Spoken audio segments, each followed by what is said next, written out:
Welcome to today's presentation. The topic it is about best practices on orientation and training for new employees. So let's continue.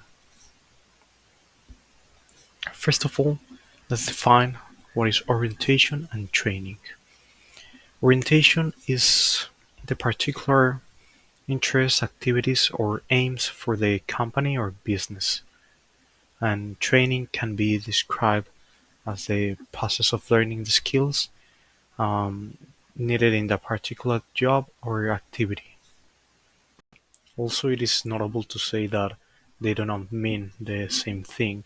They have correlation in between each other, but they do not mean specifically the same thing. Orientation focuses on the company's vision, and meanwhile, training it is just practical skills, and they have a completely separated focus on what is given. I have cataloged the top best practices in two parts: before the employee enters to work and after the first week or first day that begins to work. First of all, let's see some of the best practices before entering to work.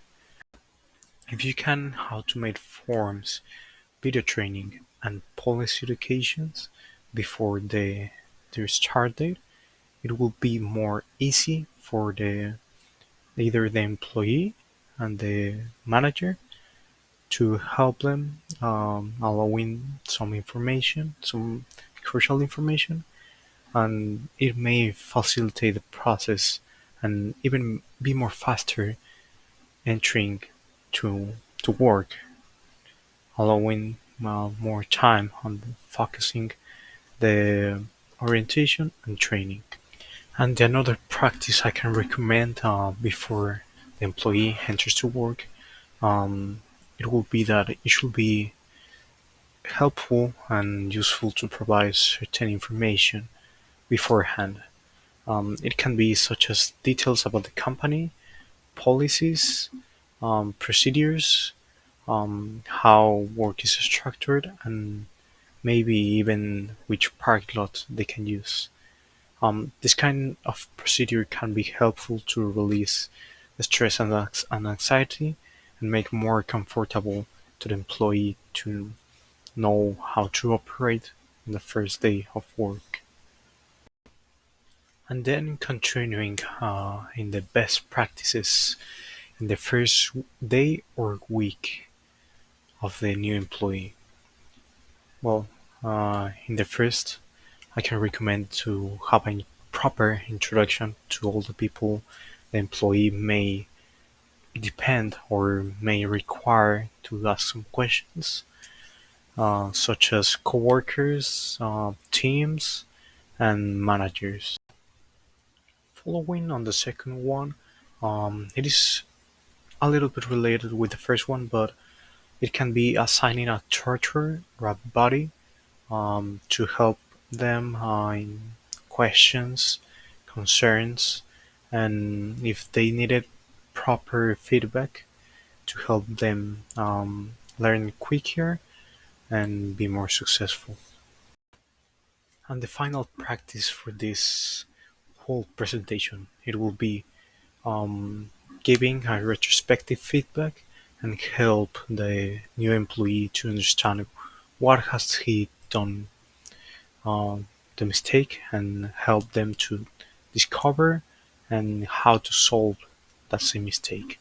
Because even I have experienced that kind of situation when just make some kind of mistake and then they just yell at you and tell you that to not happen again or else there will be consequences. So a proper feedback and a little bit of help will be less menacing and more enjoyable for the employee. And lastly, what are the benefits and also the conclusion? What are the benefits of applying this kind of practices? Well, first of all, it increased the commitment for the enterprise or organization and reduce turnovers by making more relaxing place than just an anxiety place, and making more comfortable new employees and employees that have been long time ago there.